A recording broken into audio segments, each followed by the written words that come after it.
Boa noite, irmãos e irmãs.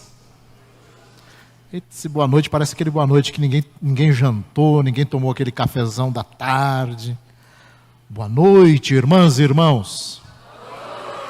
Aí sim, melhorou. Ficou bom agora, hein? Aquele energético que você tomou fez efeito agora, retardado. Irmãos, que alegria poder estar aqui com vocês. Nós estamos muito felizes por este momento de celebrar com vocês 122 anos desta amada igreja. Que benção. Rever aqui o pastor Isaías, a Angélica, este casal abençoado que nós conhecemos lá em Maringá, né? E que fazem um ministério abençoado, gostoso, renovado, né? Isso é importante. Nós somos gratos a Deus pelo cuidado do Senhor conosco. Nós assumimos a presidência da Assembleia Geral da nossa igreja no último dia 31 de julho, quando a igreja celebrou 120 anos.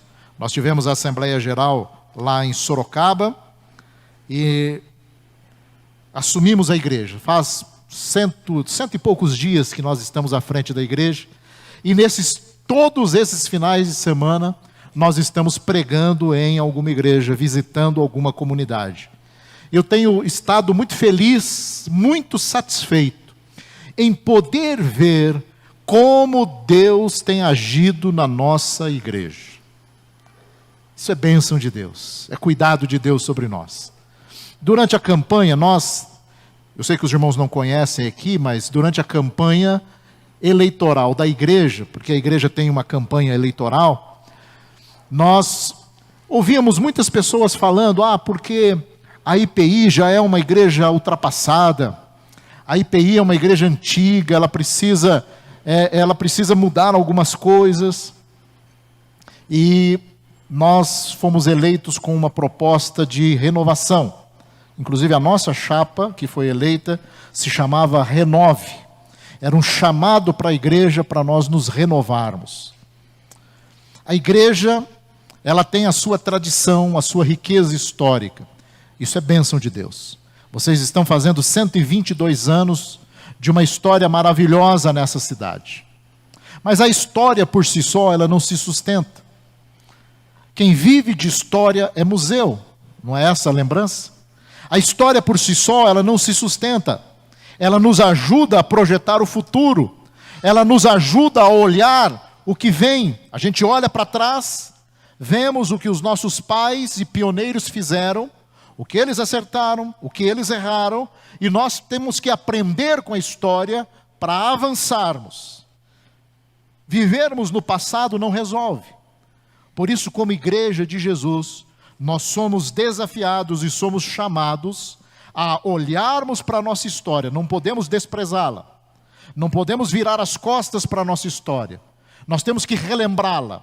Mas, inspirados por ela, olharmos para o futuro e vermos a igreja de Jesus abençoada, vermos a igreja de Jesus cuidada, vermos a igreja de Jesus com disposição e alegria para trazer para o reino da glória, o reino da luz, aqueles que estão no reino das trevas. Amém?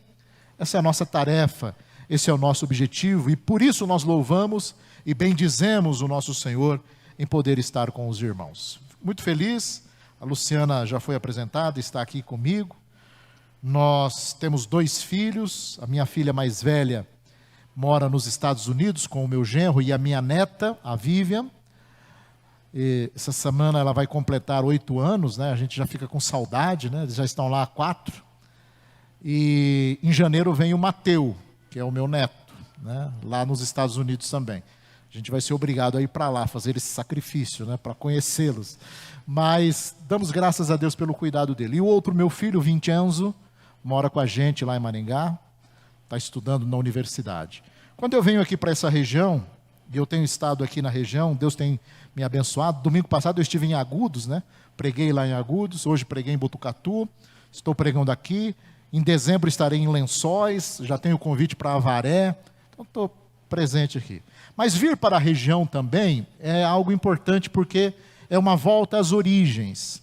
A minha família toda, tanto do lado da minha mãe, quanto do lado do meu pai, é originária dessa região. De toda essa região aqui da Serra de Botucatu, essa região perto de Águas de Santa Bárbara, Santa Cruz do Rio Pardo. Minha família é daqui. Meus trisavós, tanto materno quanto paterno, eles aceitaram o Evangelho em 1873, faz tempo, 150 anos, quando foi organizada a Igreja Presbiteriana do Rio Novo. Rio Novo é a atual Avaré, mas antes chamava-se Rio Novo, e havia uma área rural que foi denominada na época de Patrimônio dos Protestantes, né? É bastante conhecida essa história, muitos de vocês já ouviram. E ali no Patrimônio dos Protestantes, a minha família, uma parte que havia vindo de Araraquara, outra parte de Lençóis Paulistas, se juntaram ali e, ouvindo a pregação do Evangelho de Jesus, se converteram e começaram a participar da igreja em 1873.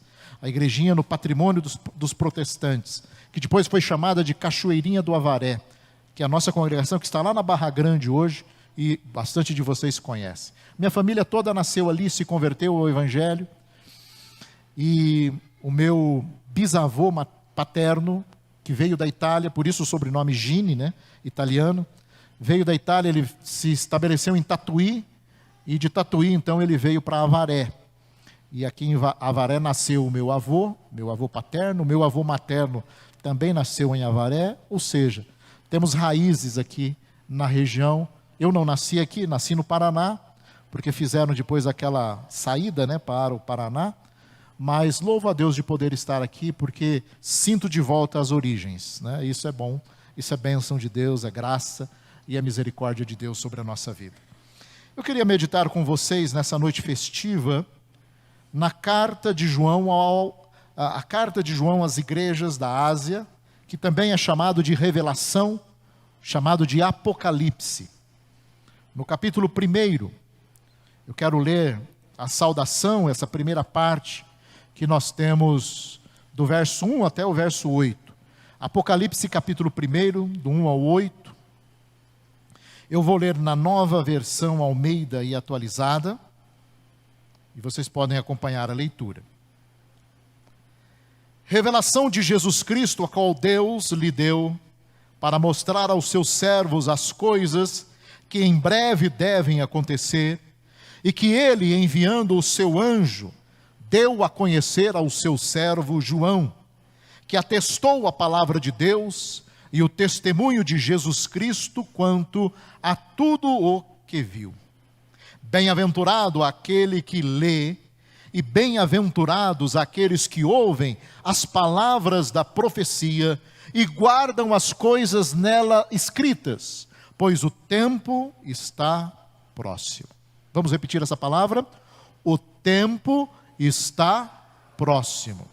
João, às 7 igrejas que estão na província da Ásia, que a graça e a paz estejam com vocês, da parte daquele que é, que era e que há de vir, da parte dos 7 Espíritos que estão diante do seu trono, e da parte de Jesus Cristo, a fiel testemunha. Vamos repetir? A fiel testemunha. O primogênito dos mortos. Vamos repetir? O primogênito dos mortos. E o soberano dos reis da terra. Vamos repetir? E o soberano dos reis da terra. Aquele que nos ama e pelo seu sangue nos libertou dos nossos pecados e nos constituiu reino, sacerdotes para o seu Deus e Pai. A ele a glória e o domínio para todo sempre. Amém. Eis que ele vem com as nuvens, e todo olho o verá, e até mesmo aqueles que o traspassaram. E todas as tribos da terra se lamentarão por causa dele.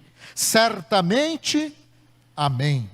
Eu sou o Alfa e o Ômega, diz o Senhor Deus, aquele que é, que era e que há de vir, o Todo-Poderoso.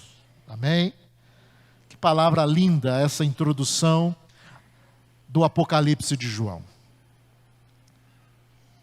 Nós vivemos um mundo hoje, um tempo hoje, O pastor falava aqui na abertura do culto sobre essa aceleração, essa vida corrida que a gente vive. E nós também temos muita confusão quando se fala a respeito de igreja. O que é a igreja? Algumas pessoas confundem igreja com a estrutura. Confundem a igreja com o templo. E aí as pessoas começam a brigar pela estrutura. Eu conheço a história aqui de vocês, aqui de São Manuel, do templo que caiu, das lutas que vocês tiveram, a vinda para este lugar. Talvez muitos não entenderam porque pensavam que igreja era estrutura. Mas o templo em São Manuel caiu, desabou, mas a igreja continuou. Sim, a igreja continuou. A igreja, portanto, não é a estrutura. A igreja não são as quatro paredes. A igreja somos eu e você. Nós somos a igreja do Senhor Jesus. Quando o cristianismo se tornou a religião oficial do Império Romano, foi no ano 380 da era cristã, no quarto século, o imperador Teodósio, muita gente acha que foi Constantino, né? Constantino permitiu o culto, mas foi o imperador Teodósio quem oficializou o cristianismo como a religião oficial do Império Romano. Quando o imperador assinou o decreto e o cristianismo se torna a religião do Império Romano, há uma mudança na mentalidade dos cristãos, dos primeiros cristãos. Porque antes, quando a igreja era perseguida, antes, quando a igreja passava por problemas, ela se reunia secretamente nas casas, ela se reunia nas catacumbas ou nos cemitérios. Mas a partir deste momento, desse decreto, a igreja passou a se reunir nos palácios. A igreja passou a se reunir nos antigos templos que antes eram dedicados aos deuses romanos, aos deuses pagãos. O imperador decretou que o cristianismo é a religião oficial do império. Então quem vai ocupar os antigos templos será a igreja cristã. E a igreja sai das casas, a igreja sai dos cemitérios e vai ocupar agora a suntuosidade dos palácios. E é nesse momento, no quarto século, que a igreja se reveste de glória.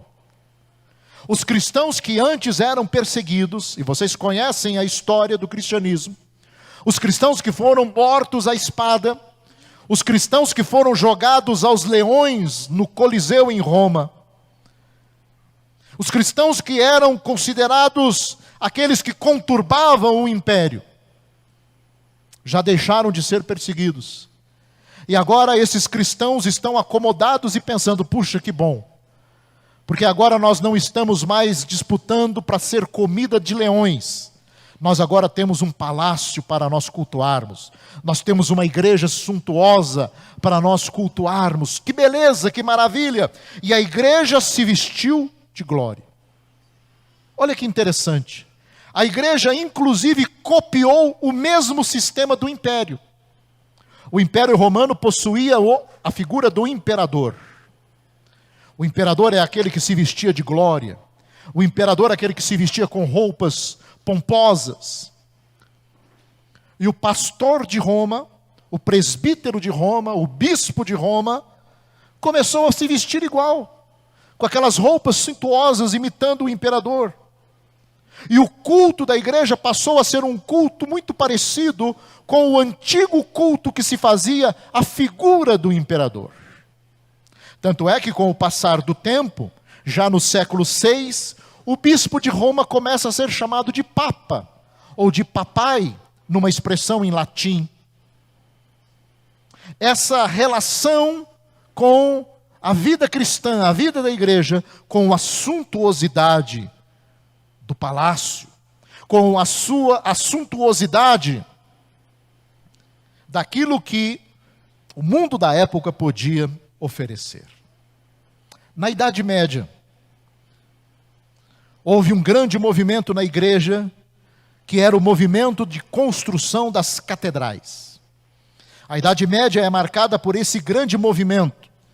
E foram construídos templos magníficos, templos cobertos de mármore, revestidos de ouro, de toda a suntuosidade. Quem viaja, quem já foi para outros países, pode encontrar as grandes e antigas catedrais, todas revestidas de mármore, revestidas de ouro. Aqui no Brasil nós temos templos do século XVI e XVII, todos revestidos de ouro. A Catedral de Notre-Dame, em Paris, extremamente conhecida, todo mundo que vai a Paris quer ver a Torre Eiffel, e depois quer ir à Catedral de Notre-Dame, onde tem aquela famosa lenda do Corcunda, né, que toca os sinos. Teve até um desenho falando do Corcunda de Notre-Dame. A Catedral de Notre-Dame, que é uma das igrejas mais suntuosas do mundo, ela demorou 182 anos para ficar pronta. Imaginem, quase 2 séculos para a Catedral de Notre-Dame ficar pronta. A Catedral de Milão, que é considerada uma das mais ricas do mundo, ela começou a ser construída em 1386. E pasmem, ela só foi oficialmente inaugurada em 1965. 579 anos construindo uma igreja. Olha que loucura. 579 anos, quase 6 séculos, para uma igreja ficar pronta. Porque essa era a ideia, a igreja é isso. A igreja se reveste de glória e de suntuosidade. E recentemente circulou nos meios evangélicos que a glória da igreja estaria em se aliar ao poder político. Isso foi um grande problema. Deu até briga nos grupos de WhatsApp, né? Famílias que se dividiram, confusão para todo lado. Porque uns achavam que a igreja tinha que se aliar ao poder, outros diziam que a igreja tem que se aliar a partido A, partido B, partido C. Se aliar aos projetos de poder deste ou daquele candidato. Porque diziam que se a igreja se aliasse ao poder, a igreja cumpriria a sua função profética. Achando que isso era a glória da igreja. Para outros, a glória da igreja está no seu ministério.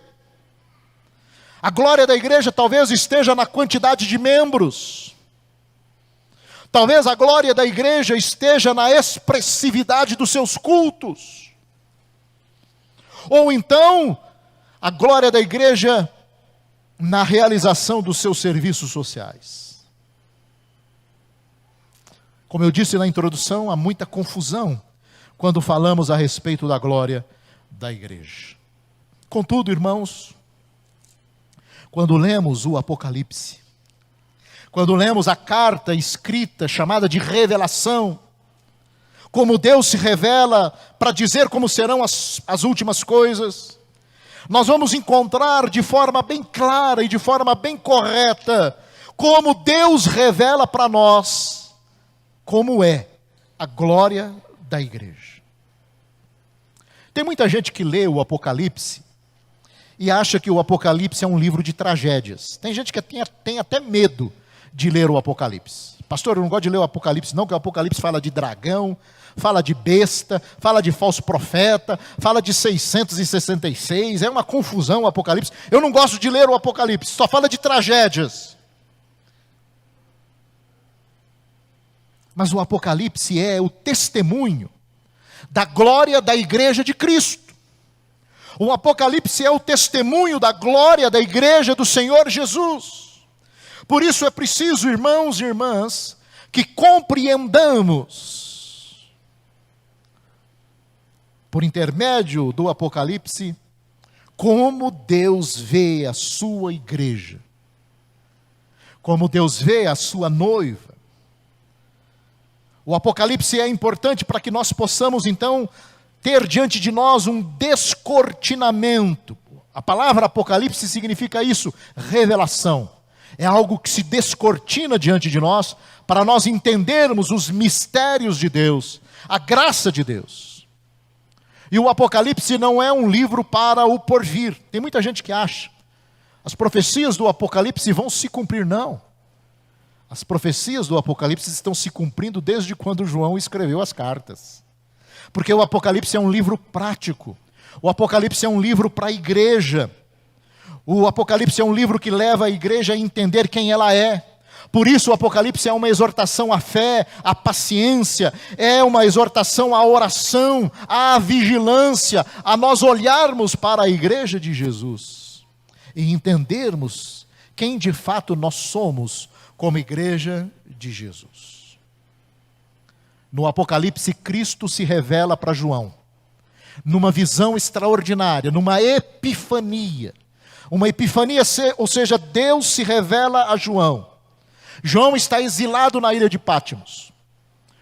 Perseguido pelo Império Romano, ele é preso. Como já é muito velho, o imperador entende que não compensa matá-lo. Vamos colocá-lo numa ilha, deportá-lo, deixá-lo lá. Velho caduco. E João vai para a ilha de Patmos. E na ilha de Patmos, Deus se revela a ele de uma forma extraordinária.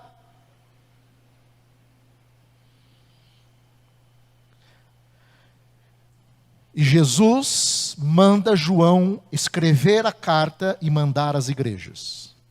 O Apocalipse é cheio de símbolos. E nós vamos encontrar várias vezes o número 7 e várias vezes o número 12. O número 7 aparece várias vezes, e o número 12 e os seus múltiplos também vai aparecer várias vezes. Tem muita gente que fica fazendo cálculo, do 7, do 12, o que isso significa. É simples, 7 é o número de Deus. Deus é perfeito. No judaísmo, o número 7 é o número da perfeição. E o número 12 é o número também da perfeição daqueles que são chamados por Deus. As 12 tribos, os 12 apóstolos. Portanto, 12 é o número que diz que somos todos nós. Portanto, não leve na literalidade de 7 ou de 12. Tente entender o Apocalipse como Deus se revelando quem Ele é, o perfeito, o total, o completo, falando para a sua igreja, todo o seu povo. Não é apenas para uma parte desse povo. Não é apenas para um grupinho muito feliz, não. É para toda a igreja que Ele comprou e lavou com o seu precioso sangue. E aqui no Apocalipse nós vemos Jesus sendo revelado. E aqui no Apocalipse nós vamos entender como a glória de Cristo, revelado aqui para João, se confunde com a igreja. E aqui nós vamos entender que a glória da igreja é a glória de Cristo. Amém? Você pode repetir comigo? A glória da igreja é a glória de Cristo. De novo, a glória da igreja é a glória de Cristo. Olha que bênção. Portanto, a glória da igreja não é ter um edifício. A glória da igreja não é o seu ministério. A glória da igreja não são os anos que ela tem de história. A glória da igreja é Cristo Jesus que está no meio da igreja e que passeia no meio da igreja. Amém? A glória da igreja é a glória de Cristo. Por isso nós vamos encontrar aqui Jesus se revelando de forma extraordinária. E no Apocalipse nós vamos encontrar essa revelação muito diferente da revelação dos evangelhos. Porque nos evangelhos nós vamos encontrar o servo Jesus lavando os pés dos discípulos. Nos evangelhos nós vamos encontrar Jesus como ovelha muda sendo levado ao matadouro. Nos evangelhos, como diz a profecia, nós vamos encontrar Jesus como aquele a quem as pessoas escondem o rosto, não querem olhar para Ele. Nos evangelhos nós vamos encontrar Jesus pregado na cruz, semi-nu, com o rosto encharcado de sangue por conta da coroa de espinhos. Aquele que tem as mãos pregadas na cruz, os pés crucificados. Os evangelhos nos mostram esse Jesus. o Cordeiro de Deus que deu a vida por mim e por você. A revelação nos evangelhos é do Cristo Salvador, o Cristo que se entregou à sua igreja. Mas no Apocalipse, esse mesmo Cristo dos evangelhos agora é revelado de uma forma totalmente diferente para a sua igreja. No Apocalipse, os seus cabelos já não estão mais cheios de sangue por conta da coroa de espinhos. Mas no Apocalipse os seus cabelos são alvos como a neve. Os seus olhos não estão inchados por conta das contusões, dos açoites, da crucificação. No Apocalipse os seus olhos são como chama de fogo. No Apocalipse nós vamos encontrar a revelação dizendo que os seus pés são como bronze polido. Os seus pés não estão mais cravados na cruz, a cruz está vazia e agora ele marcha pela história.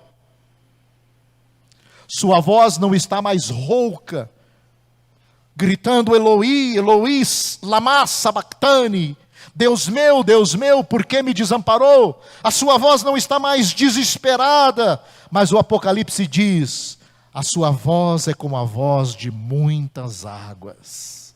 Aleluia! Suas mãos não estão cheias de pregos, cravadas no madeiro, mas as suas mãos seguram a igreja e seguram a história pelos séculos dos séculos. Aleluia! Seu rosto não está desfigurado. O Apocalipse diz que o rosto de Jesus brilha como o sol. Este é o Cristo glorioso revelado no Apocalipse, o Cristo da igreja. A glória da igreja é a glória de Cristo. A glória de Cristo é a glória da igreja. Portanto, nós vemos aqui como esse Jesus se apresenta. E João registra como Jesus se apresenta. E ele traz 3 aspectos importantes dessa revelação da glória, que eu quero compartilhar com vocês, 3 títulos importantes. E esses títulos, todos eles, estão no verso 5. Se você puder projetar para mim o verso 5. A primeira parte diz assim, João está escrevendo para 7, preste atenção. João está escrevendo para 7 igrejas. 7 é o número do quê? Da perfeição. Então João está escrevendo para quem? Para a Igreja Presbiteriana Independente de São Manuel. João está escrevendo para a Igreja Presbiteriana Independente de São Manuel. João está escrevendo para a Igreja Presbiteriana Independente, para a Assembleia de Deus, para a Igreja Batista. João está escrevendo para as igrejas, para todas as igrejas compradas e remidas pelo sangue de Jesus. E ele diz aqui, da parte de Jesus Cristo, a fiel testemunha. E aqui Cristo se revela de uma forma tão gloriosa para a sua igreja, porque Ele é a fiel testemunha. Isso aqui tem uma implicação muito importante. No contexto da perseguição do Império Romano, o Império Romano, tem muita gente que tem uma visão equivocada, achando que os romanos eram bárbaros, que os romanos prendiam, matavam, destruíam. Não, os romanos não eram bárbaros. Muito pelo contrário. Os romanos tinham uma civilização altamente especial. E eles possuíam o direito romano. O direito romano foi escrito, ele iniciou-se antes da era cristã. Portanto, na época do Império, o direito romano era o direito que conduzia as relações entre o Estado, o poder do Império, e as pessoas que eram súditas ao Império, inclusive os cristãos. Nenhuma pessoa podia ir presa, nenhuma pessoa poderia ser condenada sem passar por um julgamento. Isso é ponto primordial do direito romano. Mas pastor, como que os imperadores então perseguiam os cristãos, matavam os cristãos, jogavam os cristãos no Coliseu? Havia um julgamento. Os cristãos eram presos e eles eram levados perante um tribuno, perante um juiz, e era feito um julgamento sumário, com base no direito romano. E o direito romano dizia que para uma pessoa ser condenada, precisava ter alguém que testemunhasse contra ela. E é aqui que acontece uma coisa importante. Todos os cristãos que foram mortos e perseguidos, nas perseguições promovidas por Calígula, promovidas por Nero, promovidas por Dominiciano, Diocleciano, vários outros, Nerva, Adriano, essas perseguições todas, elas tinham a autorização da lei, do direito. Pessoas eram cooptadas para irem testemunhar mentirosamente contra os cristãos. Olha que interessante. Os cristãos eram presos, eram acusados de traição, ou seja, eles estão prestando culto para um outro Deus, eles não prestam culto para um imperador. E o imperador é Deus na terra, e eles não adoram o imperador, eles adoram um outro Deus chamado Jesus. E arrumavam uma testemunha falsa, e essa testemunha ia diante do tribuno e testemunhava contra os cristãos. E aí então o tribuno dava a sentença de morte, de prisão e etc. E é nesse contexto que Jesus se apresenta para a igreja sofredora, para a igreja perseguida, para a igreja que está naquele momento sofrendo acusações. Jesus diz: calma lá, eu sou a fiel testemunha. Se mentirem contra vocês, se levantarem falsas acusações contra vocês, se prevaricarem contra vocês, se quiserem destruir vocês, eu permaneço fiel, porque eu sou a testemunha fiel, testemunha verdadeira.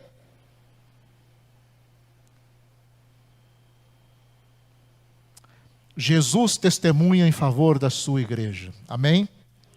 Jesus testemunha em favor da sua igreja. Ele é a testemunha fiel.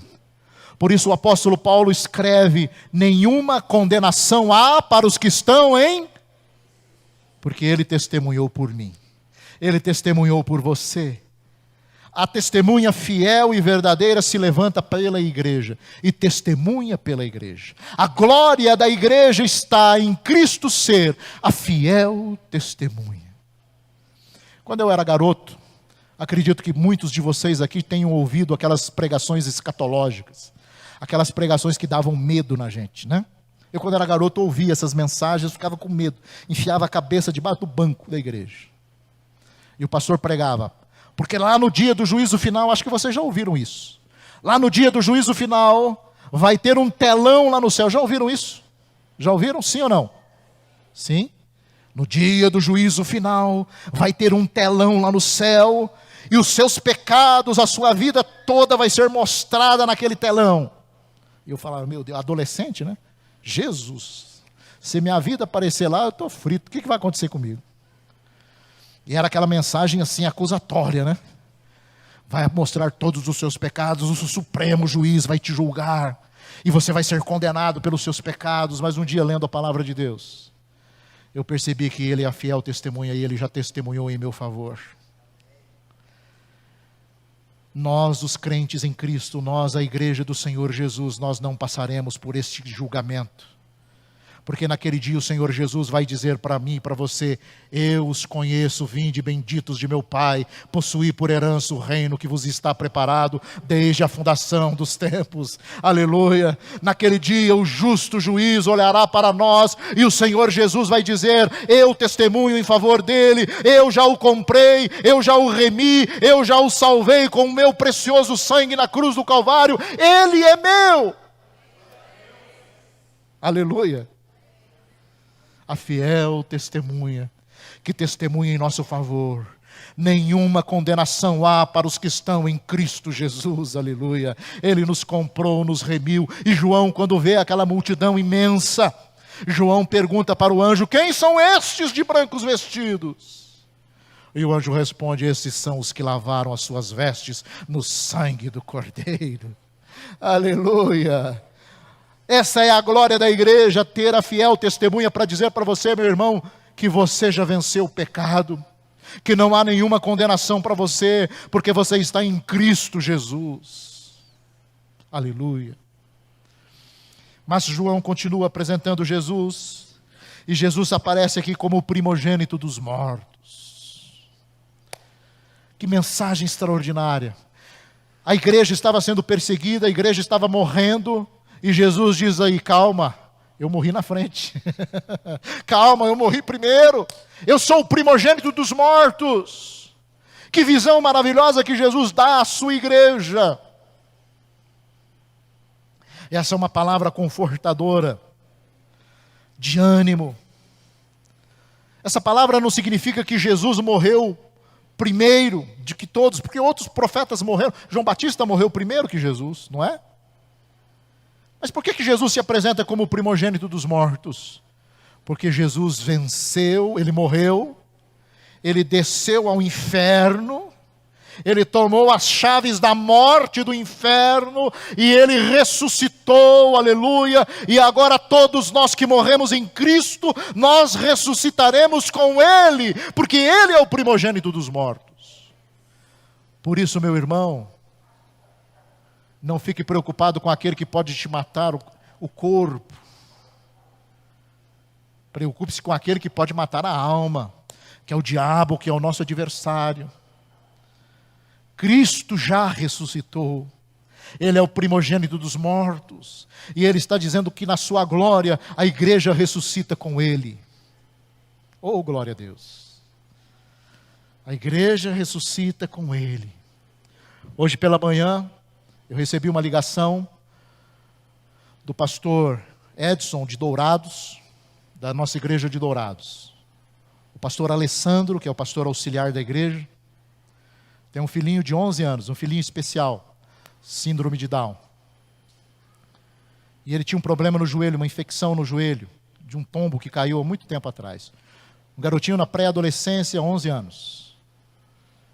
Precisou fazer uma cirurgia porque estava infeccionando. E quando foi abrir o joelho, estava com uma infecção generalizada. E o garotinho morreu ontem à noite. Foi velado durante o dia e sepultado hoje à tarde, lá em Dourados. Liguei para o pastor Alessandro, mandei uma mensagem para ele, depois ele retornou com aquela confiança. Um dia nós nos encontraremos na glória. Jesus é o primogênito dos mortos, porque ele morreu e ressuscitou. Essa é a glória da igreja. A glória da igreja não é a suntuosidade do nosso culto. A glória da igreja não é a nossa catedral. A glória da igreja é que nós vamos morrer, mas nós ressuscitaremos no último dia. Porque ao soar a última trombeta, os que morreram em Cristo ressuscitarão primeiro, e aqueles que estiverem vivos encontrarão com o Senhor Jesus nos ares, aleluia. Esta é a glória da igreja, é a sua glória, meu irmão e minha irmã, porque Jesus é o primogênito dos mortos, ele venceu, e nós vencemos com ele, aleluia. E por fim, Jesus se apresenta como soberano dos reis da terra. O soberano dos reis da terra. A igreja queria se igualar ao império. A igreja queria ser igual ao império, a mesma suntuosidade do império, as mesmas roupas do imperador, o mesmo trono do imperador. E Jesus está dizendo, Jesus é o soberano dos reis da terra. A igreja não se ajoelha diante de nenhum poder. A igreja não se curva diante de nenhum poder. A igreja não se curva diante do poder político. A igreja não se curva diante do poder econômico. A igreja não se curva diante de nenhum poder deste mundo. Porque a igreja serve aquele que é o soberano dos reis da terra.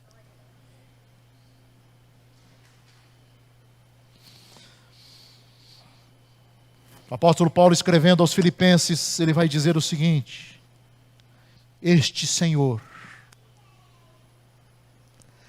que mesmo sendo Deus, não ousou ser igual a Deus, ele se humilhou, Ele tomou a forma de servo e suportou a cruz. Foi esmagado, foi pisado, foi vilipendiado. E morreu a morte de cruz. Mas Deus lhe deu um nome que é acima de todos os nomes. Filipenses 2, versos 9 a 11. E todo joelho da terra se dobrará perante o nome do Senhor. Você pode dizer amém? Deus lhe deu um nome acima de todos os nomes, a quem todo joelho na face da terra vai dobrar-se perante Ele, o soberano dos reis da terra. O servo sofredor, a ovelha muda que foi para o matadouro, aquele que morreu na cruz dizendo Eloi, Eloi, lama sabachthani, este servo sofredor agora é o Senhor do universo. Por isso nós cantamos, vencendo vem Jesus. Aleluia, glória, glória, glória, aleluia, vencendo vem Jesus. O soberano dos reis da terra controla a história. A história não está jogada ao léu. A história é controlada por Ele. Ele governa a sua igreja de forma especial. Podemos ser perseguidos. Podemos ser tentados. O nosso templo pode desabar. Podemos ficar ao léu, podemos ficar jogados de um lado para o outro, podemos cultuar em outros lugares. Cristo continua sendo nosso Senhor, Deus soberano e Criador, protetor e cuidador. Apocalipse diz que Ele nos tem na sua mão direita. O seu cuidado em favor da igreja. Você sabia que você está na mão direita de Deus? Olha que bênção, como Ele controla você, como Ele cuida de você, a glória da igreja está na glória de Cristo. Aleluia. Somente nele, por Ele e para Ele são todas as coisas. E diante da glória de Cristo, João ele se derrama em adoração. Na sequência do verso 5, João se contrai diante desse Senhor, esse Cristo glorioso, digno de honra, digno de louvor, digno de glória.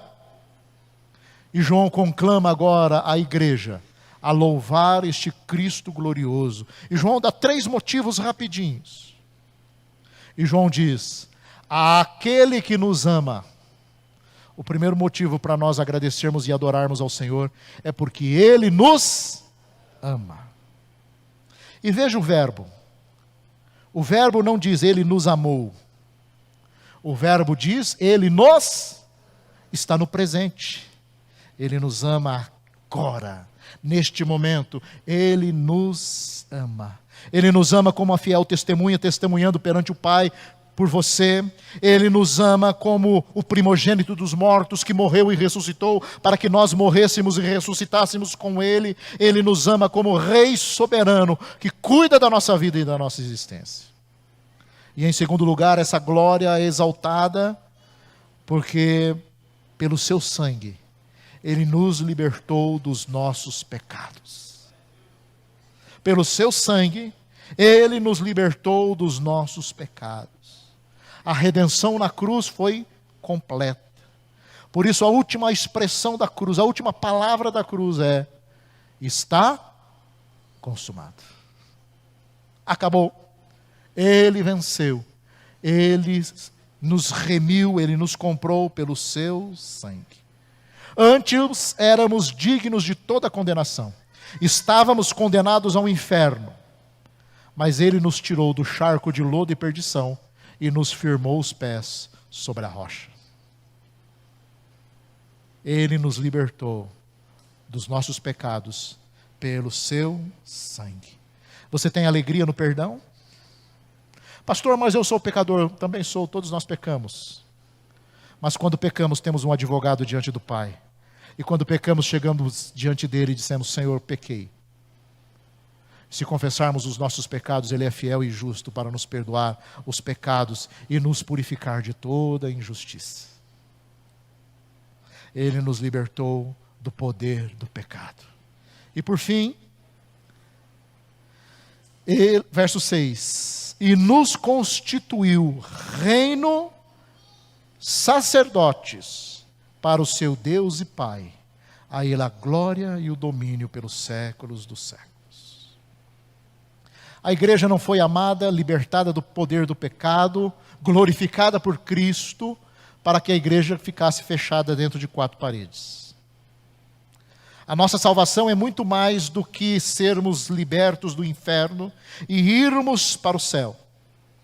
Deus nos salvou em Cristo para sermos povo exclusivo dele e para vivermos como reino. Aqui em São Manuel você foi chamado para implantar o reino de Deus. Amém? Você foi chamada para implantar o reino de Deus neste lugar, porque você foi chamado para ser reino. E você foi chamado para ser sacerdote. O sacerdote era aquele que intermediava o perdão entre Deus e o pecador. Não existe ninguém, nenhum pastor, nenhum bispo, nenhum apóstolo, ninguém pode intermediar isso. Porque Cristo deu essa liberdade a você de ser sacerdote. E você poder chegar nas outras pessoas e dizer a elas, para elas terem um encontro com Deus diretamente. Não há necessidade de ninguém intermediar nada, absolutamente nada. Como sacerdotes, nós temos o privilégio de livre acesso a Deus. Me chego à presença dele a qualquer hora, a qualquer momento, e isso é suficiente. Eu encerro, irmãos, dizendo que você é a igreja de Cristo. A igreja não é templo. A igreja não é CNPJ. A igreja não é estrutura. Igreja é gente. Gente que vive para aquele que vive pelos séculos dos séculos sem fim. Igreja é gente feliz, porque sabe que Ele é a fiel testemunha. Ele é o primogênito dos mortos, Ele é o soberano dos reis da terra. Aleluia, aleluia.